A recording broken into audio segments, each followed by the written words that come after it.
The Shadow People. Entities in the dark. The house on Maple Street stood at the edge of the neighborhood, a quiet, unassuming structure with peeling white paint and overgrown ivy creeping up its sides. It was the kind of house that would be easy to overlook, until you moved inside, until you felt the weight of its silence, the oppressive heaviness that seemed to settle into every corner, every room. For the Thompson family, it was supposed to be the start of a new chapter. Their old apartment in the city had become cramped and noisy, a far cry from the peace and quiet they had longed for. And so, when they found this house, a modest two-story affair with a small garden and a large open attic, it seemed perfect. A dream, almost. But dreams have a way of turning into nightmares. When the Thompsons arrived, the house was empty and untouched, save for the layers of dust and the remnants of a life that had long since been abandoned. The realtor had shown them around, but he seemed eager to leave, rushing through the tour, glancing nervously at the windows, as if someone or something was watching him. He didn't stay long after the paperwork was signed. It was a Saturday when they moved in, July 3rd, to be exact. The air was thick with the heat of summer, and the sun hung low in the sky, casting long shadows across the front lawn. Michael Thompson, a tall, broad-shouldered man in his mid-30s, was the first to step into the house. His wife, Claire, a quiet and reserved woman with a fondness for gardening, followed him with their two children. Maggie, a 10-year-old girl with wide eyes and a vivid imagination, and young Sam, only 5, who clung to his mother's side. "Well, here we are," Michael said, a grin on his face as he looked around. The smile didn't quite reach his eyes, but Claire didn't notice. She was already distracted by the scent of dust in the air, the faint mustiness that seemed to hang in every corner. "This is going to be wonderful," she said, though her voice faltered slightly. Something about the house unsettled her, though she couldn't quite put her finger on it.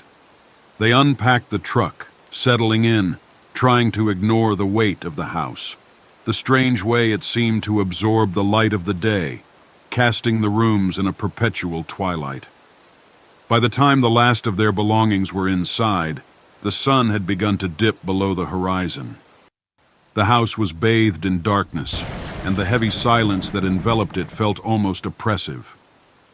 "How about we go to bed early tonight?" Claire suggested as she led the children upstairs to their rooms. "We'll get a good night's rest, and we can explore the neighborhood tomorrow." Maggie nodded eagerly, her imagination already running wild with thoughts of exploring their new home. But Sam, his small hand clutching Claire's, seemed uneasy. His eyes darted around the hallway as if he were waiting for something, or someone. "Mom, I don't like it here," he whispered. Claire knelt down to him, her expression softening. "It's okay, sweetie. We're just getting used to the new house. It's going to be fine." But as Claire tucked them into bed, her thoughts kept drifting back to that uneasy feeling, the same one she had felt when she first walked through the front door. It wasn't anything she could explain. No creaking floors, no strange noises, just an overwhelming sense of being watched. Later that night, after the house had settled into its usual silence, Michael and Claire sat in the living room, a glass of wine in hand. The shadows in the corners of the room seemed to stretch longer than they should, and Claire could have sworn she saw something flicker in her peripheral vision. It was gone before she could look, but the feeling of unease didn't dissipate. "I know I keep saying this," Claire started, breaking the silence, "but there's something off about this place." Michael raised an eyebrow, his gaze flicking to her with a mixture of amusement and concern. "What do you mean?" "It's an old house, sure, but it's fine. We're just settling in." Claire hesitated, her fingers gripping the edge of her wine glass. "It's not just that. I keep feeling like there's something here, something watching us." Michael chuckled lightly, trying to ease her nerves. "Come on, Claire. It's just the house settling. You're probably just tired from the move." But the words did little to comfort her. In fact, they made her feel even more unsettled. It wasn't just the house settling. It was something else. Something far more sinister. Later that night, after they had both gone to bed, Claire tossed and turned. The quiet of the house was oppressive, and the shadows seemed to grow longer, stretching across the walls like dark fingers. Every creak of the floorboards, every gust of wind outside made her heart race. She was just drifting into a fitful sleep when she heard it. Soft, almost imperceptible sound coming from the hallway. A shuffling like someone or something was moving. Her breath caught in her throat as she slowly turned toward the door. The hall outside was dark, the shadows deepening, and for a moment she could have sworn she saw a figure standing in the doorway. A tall, thin shape, its features indistinct but unmistakably there. Her heart pounded in her chest as the figure seemed to fade into the darkness. The next morning the house was calm, the sunlight streaming through the windows, but the sense of unease remained, thick in the air. As Claire went about unpacking, she tried to shake off the feeling. She had to admit, she was probably just tired from the move. The house had been empty for a long time, and it was only natural for it to feel strange. But then the dreams began. Claire's dreams were fragmented at first. She would find herself standing in a dark room, a feeling of weight pressing down on her chest. She would hear footsteps in the distance, coming closer, but when she turned around, no one was there. She would try to run, but her legs would be heavy, as though the very air was thick and unyielding. And then, there were the figures. Dark shapes, moving at the edge of her vision. They would dart into the shadows too fast for her to focus on. But they were always there, waiting, watching. Claire woke in a cold sweat, the lingering sense of dread still clinging to her like a second skin. She sat up in bed, staring into the dark room, her breath shallow. She was certain she had heard something in the night, something that didn't belong. The shadows in the corners of the room seemed to pulse, as if they were alive. The next few days were a blur of unsettling quiet. The Thompsons went about their routines, but an air of tension hung heavily in the house. It wasn't the sort of tension that could be explained by the stress of moving into a new place. It was something else, something deeper. Claire found herself growing more and more anxious. She couldn't shake the sensation that the house was pressing in on her, that every corner held something that didn't belong. The house was cold, even in the middle of summer, the windows often rattling as though caught in an unseen breeze, and the shadows. Always the shadows. That first night, when she thought she had seen a figure standing in the hallway, was only the beginning. Each night since, the feeling of being watched grew stronger. It was as if something was lingering in the corners of her vision, something just outside her reach. It wasn't just Claire who felt it, though. Maggie, too, had begun to act differently. She became quieter, more withdrawn, her eyes constantly scanning the room as if she were expecting someone or something to appear. She started to speak in hushed tones, muttering things Claire didn't fully understand. Things that sounded like whispers but carried an unsettling weight. "I don't like the shadows," Maggie said one evening, her voice low and trembling. "They follow me. They watch me when I'm sleeping." Claire knelt down beside her, brushing the hair from her daughter's forehead. "Sweetie, it's just your imagination. There's nothing in this house but us." Maggie shook her head, her small hands clutching the blanket tightly. "No, Mommy. They're real. I saw them." At first, Claire thought it was just another of Maggie's vivid imaginations, something that would pass with time. But the more Maggie spoke of the shadows, the more Claire began to doubt herself. Was it just her imagination, too? Or was something truly in the house? Something dark and watching? It wasn't until a week later that Claire finally saw it for herself. That night, after the children had gone to bed, Claire sat alone in the living room. Michael had fallen asleep on the couch, his head resting against the armrest as the hum of the old house filled the space. Claire was staring at the blank television screen, her mind racing when she saw it. The unmistakable flicker in the corner of the room. For a split second, just at the edge of her vision, a dark shape moved swiftly across the room. It was so quick that she thought it was a trick of the light at first. But as the seconds stretched into minutes, Claire's heart began to race. The shape didn't belong.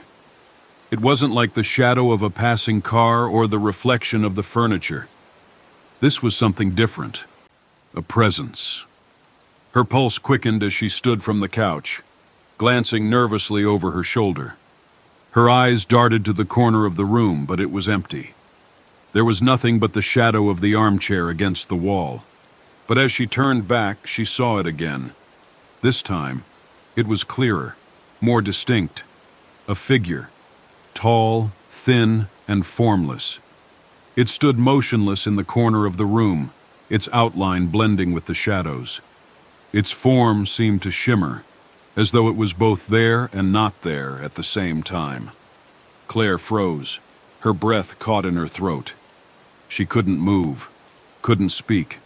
Her body felt like it was trapped in a dream, caught between reality and something else, something far more sinister. And then, just as quickly as it had appeared, the figure vanished. Claire stumbled backward, her heart pounding in her chest as she tried to make sense of what she had seen. She reached for her phone, her fingers trembling as she called Michael's name. But the words caught in her throat as she looked back at the corner of the room. It was empty. The shadows were still, unmoving. "Claire?" Michael stirred from the couch, his voice groggy with sleep. "What's wrong?" I saw something," Claire whispered, her voice barely audible.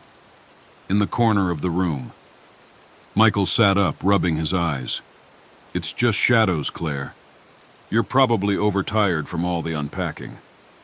But Claire wasn't convinced. She had seen it. She knew what she had seen. "I'm telling you, Michael, it wasn't just a shadow. It was something else." Her voice trembled as she spoke, her mind racing with thoughts she couldn't put into words. "Maybe you should get some rest," Michael said gently, though his tone lacked the reassurance it was meant to convey. "It's been a long day." But Claire wasn't so sure. Whatever had been in that room, whatever had been watching her, was real. And it was far from over. The following morning, Claire couldn't shake the feeling that something was wrong. She hadn't slept a wink, and as she moved through the house, the sense of unease was overwhelming. Every room seemed colder than it should be, every corner darker. The shadows clung to the walls like sentinels, waiting, watching. But it wasn't until Claire was in the kitchen preparing breakfast for the kids that she felt it, an oppressive weight pressing down on her chest. A presence lingering in the air just behind her. She turned, half expecting to see Michael standing in the doorway, but there was no one there. The house was still, the only sound the soft hum of the refrigerator. Her eyes darted to the hallway, where the faintest flicker of movement caught her attention. Something had just passed through her peripheral vision. Another shadow, swift and elusive. She quickly turned, but again, there was nothing. "Mom, are you okay?" It was Maggie standing at the door to the kitchen, her wide eyes filled with concern. "You look scared." Claire opened her mouth to speak, but the words caught in her throat. She hadn't wanted to scare her daughter, but she couldn't deny the truth. Something was wrong. Something was here. I'm fine, sweetie," Claire managed to say, though her voice was shaky. "Just tired." Maggie stepped closer, her face serious. "I told you. The shadows are real, Mom. They're everywhere. That afternoon, as Claire and Maggie were in the garden tending to the flowers, she saw something in the distance. A tall figure standing by the old oak tree. The figure was shrouded in darkness, the sunlight failing to touch it. Its form was vague, shifting, as though it didn't belong in the world. "Maggie, stay close," Claire said, her voice low and urgent. Maggie didn't answer. She was staring at the figure, her face pale. "Mom, it's him." Claire's blood ran cold. "Who, sweetie?" "The one who watches us. The one in the house." Claire's gaze snapped to the spot where the figure had been standing, but it was gone. The tree, now bathed in sunlight, was empty. No shadows, no presence. "Mom, I'm scared," Maggie whispered, her small hand clutching Claire's sleeve. And that was when Claire knew, without a doubt, that the shadows, the entities, were real. And they were no longer content to stay hidden in the corners of the house. The days that followed were a blur of sleepless nights and increasing paranoia. Every time Claire tried to relax, to convince herself that she was simply imagining things, she would hear the softest sound, a shuffle of feet in the hallway, a faint whispering in the walls. Her heart would race, her breath would catch, and she would find herself staring into the dark corners of the rooms, waiting for something to emerge from the shadows. But nothing would ever show itself, or at least, nothing she could see. The shadows, however, grew bolder. They weren't content to just remain at the edges of her vision. No, they were pushing closer, inching ever nearer to her, following her from room to room.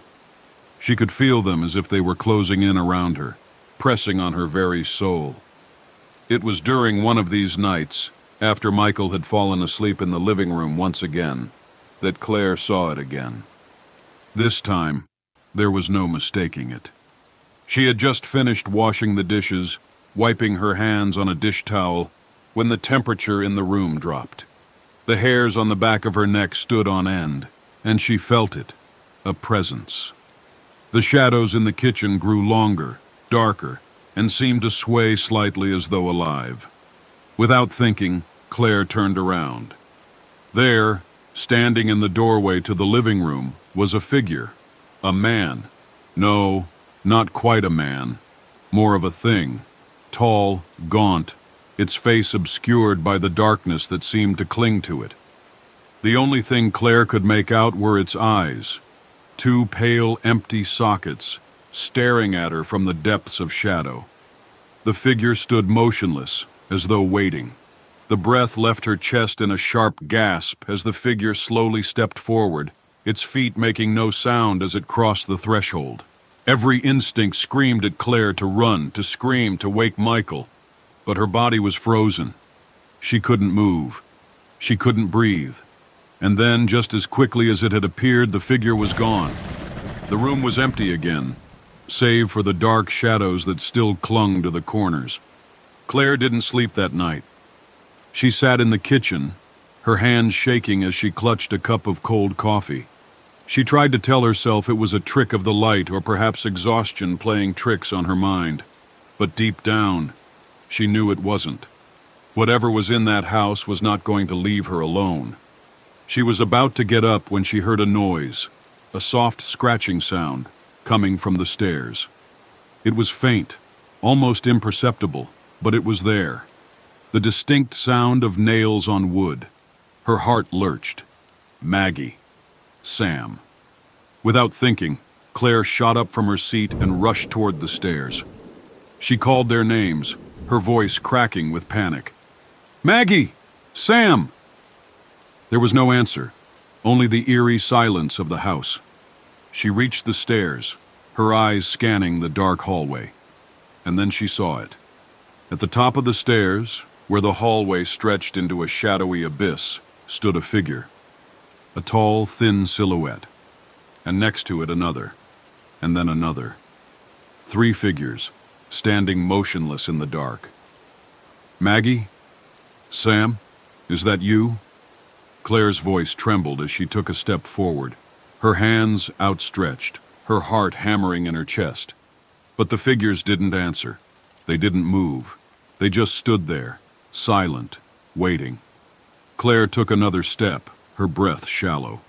She couldn't see their faces, only the vague outlines of their forms, as though they were made of shadow, nothing more than shapes in the dark. She reached the first step of the staircase, her hand brushing the banister. The figures remained still, their presence like an oppressive weight in the air. "Maggie, please, answer me," Claire whispered, her voice barely audible. And then, without warning, one of the figures moved. It wasn't a step exactly, more like it floated, gliding toward her with unnatural speed. Before Claire could react, it was right in front of her, its face emerging from the darkness. But it wasn't a face at all. There were no features, no eyes, no mouth. Just an empty, gaping hole, like a void, consuming everything around it. Claire recoiled, her breath catching in her throat.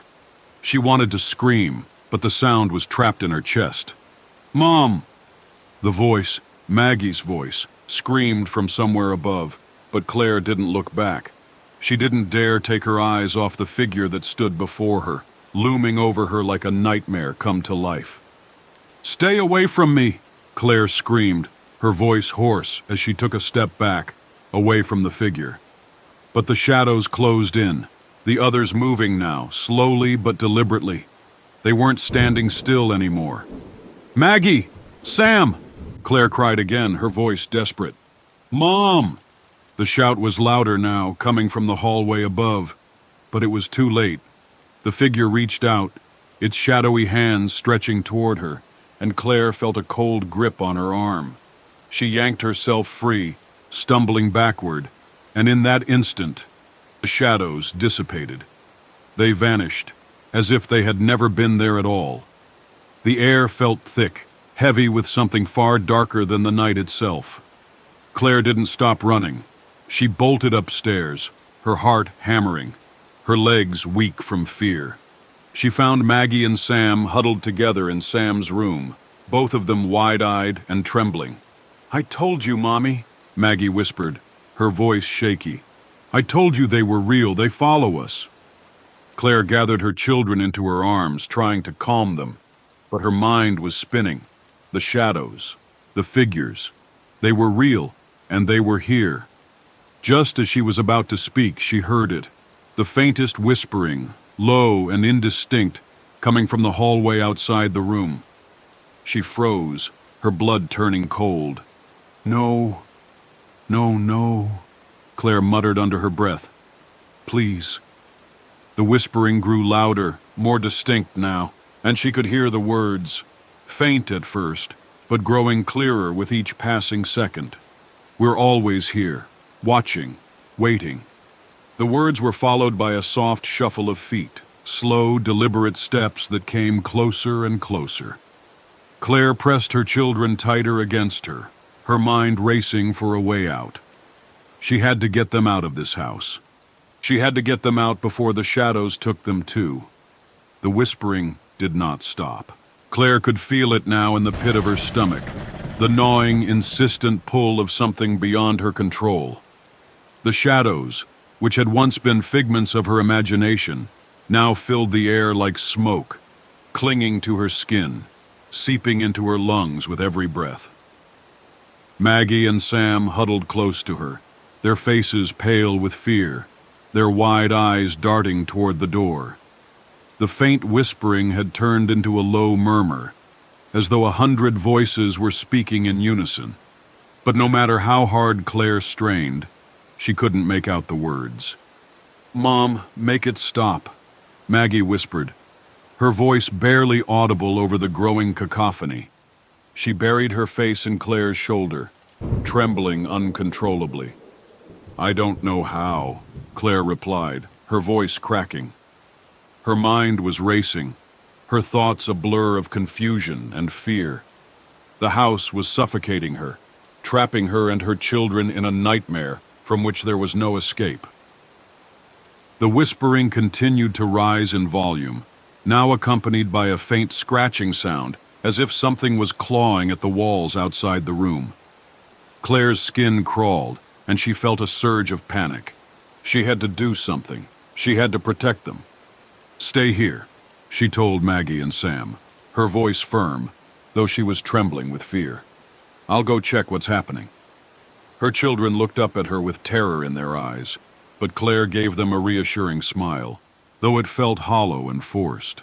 She knew that nothing about this situation could be fixed with a smile. She had to face whatever was out there, whatever was making those sounds. With a deep breath, Claire stood and slowly approached the door, her pulse thudding in her ears. She pressed her ear against the wood. The scratching had intensified, like nails dragging across the floorboards just outside. She could hear movement, shuffling footsteps, too slow to be human, but unmistakable in their eerie rhythm. She flung the door open, ready to confront whatever horror awaited her. But there was nothing. The hallway was empty, dark, save for the dim glow of the moonlight filtering in through the windows. The silence was deafening, like the calm before a storm. Her heart was pounding in her chest as she stepped out into the hallway, her eyes scanning the darkness. The shadows seemed to dance on the edges of her vision, twisting and contorting into shapes that didn't belong in this world. And then, from the far end of the hall, she saw it. Movement. It was a figure, tall and thin, shrouded in darkness. It seemed to shimmer, its form wavering like a mirage. The figure was standing at the end of the hall, staring directly at her with those empty, hollow eyes. It took a slow, deliberate step forward, its feet making no sound against the floorboards. Claire's breath caught in her throat and her heart skipped a beat. She wanted to turn and run back into the room with her children, but her body was frozen, rooted to the spot. The figure took another step, and then another, slowly closing the distance between them.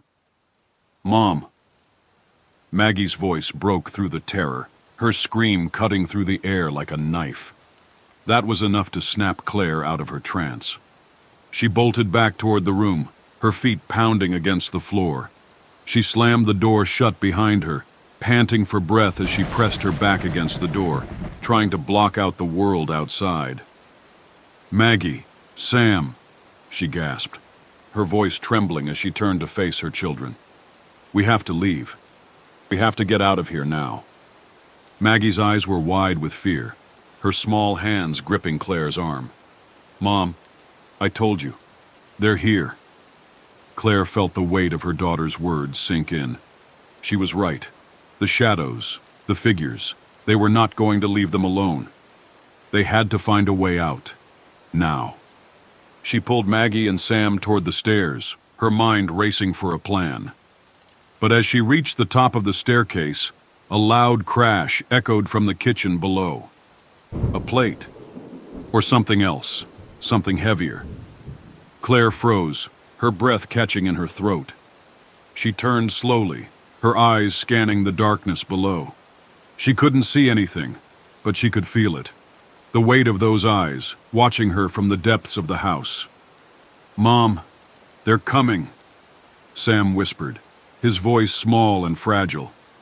He was gripping her hand tightly, his knuckles white. Claire didn't answer. She couldn't. She just turned and ran. The hallway seemed to stretch on forever as they made their way toward the front door. Each step felt like a lifetime, the house closing in around them, the shadows thickening with every passing second.